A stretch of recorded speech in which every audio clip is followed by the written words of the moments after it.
Belfast. Rated M, 98 minutes, and you are on J-Air 88 FM. We're back after 11 trouble-filled months with COVID, so lovely to be back with you all. And with me is Dave Griffiths, Greg King, and Peter Krause, the usual foursome. Now, Belfast. The troubles in Northern Ireland were a shocking time. Kenneth Branagh was just 9 years of age when his life and that of those around him changed.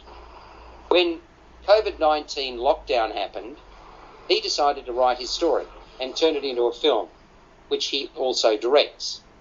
As he tells it, it was pretty much a picture-perfect start to life for the character known in the film as Buddy, played by Jude Hill. He enjoyed the company of his friends and family, and all was well with the world. A Protestant, he lived in harmony alongside Catholics, and there was never an issue between them. Then one day in the late 1960s, militant Protestants started targeting Catholics in his neighbourhood, in his street. They detonated explosives, they started fires, they went house to house, smashing windows and threatening inhabitants. Jude's mother, Ma, played by Katrina Balfe, quickly bundled Jude and his older brother Will, Lewis Mackesy, into the house, under a table, and there they cowered in fear. It was just the start. Jude's father, Pa, Jamie Dornan, was a tradesman working in England and coming home on weekends. Partly through his gambling, the family was in strife with the taxman, owing back taxes that they could not afford. But Ma and Pa had been together since they were youngsters, and despite her aggravation, the love between Ma and Pa was evident. Pa could see the writing on the wall, suggested that the family move to England, but that was resisted by Ma and by Buddy. Buddy was also close to his grandfather Pop, Kieran Hines, who used to work in the mines and had developed lung disease. And Buddy also loved his grandmother, played by Judi Dench. Pa and the militant leader of the Protestants did not see eye to eye. Suddenly, there was a target on Pa's back. The family had a critically important decision to make. Belfast, well, it's told with a mixture of drama, good humour, and an absolutely ripping score from Van Morrison. Music is sensational, Greg, isn't it? It is indeed, evocative of the era, yes. Yeah, what did you think of the film? Well, look, it's an interesting semi-autobiographical coming-of-age tale from Kenneth Branagh there, and it's filmed in black and white, which is evocative of the era itself, which takes place basically in the summer of 1969. Events are seen from the naive perspective of the younger Buddy. A great performance there, I thought, by Jude Hill, who sees his troubles and the heated clash between the Protestants and Catholics as something of a bit of an adventure, and it plays into his idea of, enjoying fantasy and everything. And this is looking at events through sort of rose-coloured glasses at times here by Branagh, but this is a film that's evocative of the era there. Judi Dench and Sarah Hans, I thought, were both good as his grandparents there, who offer love, support and wisdom. There are a lot of cultural touchstones in the film that also helped bring the era to life.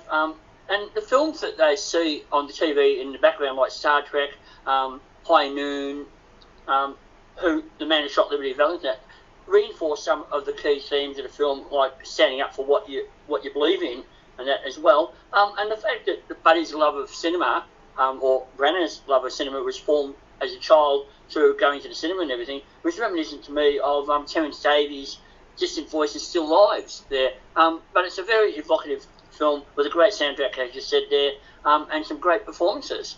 Absolutely. Now, Dave, it starts off in the present day in colour and then quickly switches to black and white. And from then on, the only colour interludes are when young Buddy goes to the movies, which he loves, as Greg has mentioned, or the theatre. And I thought the use of shadows works particularly well. Definitely, and I also think that the black and white adds a great atmosphere to this film. I was always interested in seeing this film because parts of my family fled Northern Ireland during this time, and when I was growing up, this was always referred to as, your family fled from the Troubles in Northern Ireland, and it was never really explained and none of my uncles who were there at the time really wanted to talk about it. So I found this a real learning curve, and I think I love the fact that Kenneth Branagh tells this almost through the eyes of a child, because it's obviously through his own eyes of what he remembers during that time as well. And I love the fact that he didn't write about things that he didn't experience. He didn't go into putting in about car bombs and stuff like that, because that was stuff that he didn't actually see. So I love the innocence of this film, of such a terrible time in a country's history, but told through the eyes of a child. I thought the child himself, Jude Hill, was absolutely fantastic in this film. I said in my review, it reminded me of some of those absolutely classical child actors in harrowing films, like Tom Holland in The Impossible, even going back to like Billy Elliot as well with Jamie Bell. I think he's going to be a really big star, but I just love the innocence in this film of showing such traumatic events through the eyes of a child, but also seeing what a child remembers. So, yes, he witnesses this really bad experience that happens at the start of the film, but then he also remembers back to having a crush on the little girl in his class, or going along to the cinema and watching a film. That to me is something that's quite often lost when a filmmaker tries to write a film from a child's point of view, because they put things in there that a child doesn't notice. And I thought that was the brilliance of this film, was the fact that he truly captured what these moments would have looked like through the eyes of a child. Absolutely makes a huge impression. I mean, what a performance by a newcomer. Incredibly expressive. That's really what stood out to me. Puts a great deal of power into his performance, so much so that you just can't look away. Peter, the film has a real theatrical feel to it, doesn't it? I didn't feel it was theatrical, especially really? because of some of the swirling camera work that Kenneth Branagh, who's a very popular... I'm surprised. Just before you go on, did the other two of you, did you think, Dave or Greg, that it had a theatrical feel? No. No, wow. not really, no. I thought it just had a really great cinematic feel to it. Yeah. I must admit, went with the houses and all that sort of stuff. It made, to me, it had that insular feel, which is interesting, which I thought was theatrical. Okay, Peter, go ahead. Well, certainly he used one particular street and dressed that up for the key part. But he is a very clever and populist filmmaker. And so what Branagh has done, and of course we've seen that with his remakes of Agatha Christie films, is that he's very good at getting to a sentimental and populist sort of area in his storytelling. And he really does it well. Although I must say he does avoid some of the more difficult issues that happened during the time, because it is a more nostalgia piece. It's seen through the eyes of a child, and the troubles which were also more about the relationship between Belfast and the Crown and England and so on, which isn't so brought out in the film. But it doesn't matter. The film references are very well done, especially the colour scenes of Chitty Chitty Bang Bang or whatever, with that enjoyment of the childlike sort of situation in the midst of turmoil. But I think it's very well shot. It's a nicely put together nostalgic piece. I think it's a cleverly done commercial film. It's just a little bit too rosy for my liking, and I would have liked it to be a little bit grittier than perhaps it's turned out to be. But nevertheless, it's a pretty good film. Look, it's funny. I'm actually going to agree with you. That was my problem with it. I mean, it is nostalgic. Do you live next door to fire engines and low-flying aircraft, do you, Peter? It's unbelievable. Yes, I do manage the fire brigade here, yes. Yes, thank you very much indeed. Now, we've spoken about Jude Hill. Katrina Balfe is well cast as Buddy and Will's caring but no-nonsense mother. I thought it was a really strong role, who's not afraid to call a spade a spade. Still, she brings a softer edge to her characterisation too when that's required. So I thought that was a bit of a nuanced role, and I thought she was really, really good at it.